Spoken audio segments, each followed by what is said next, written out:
Ну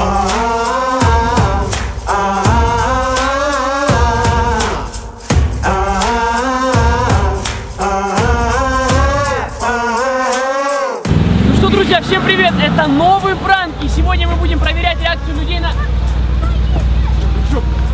чё?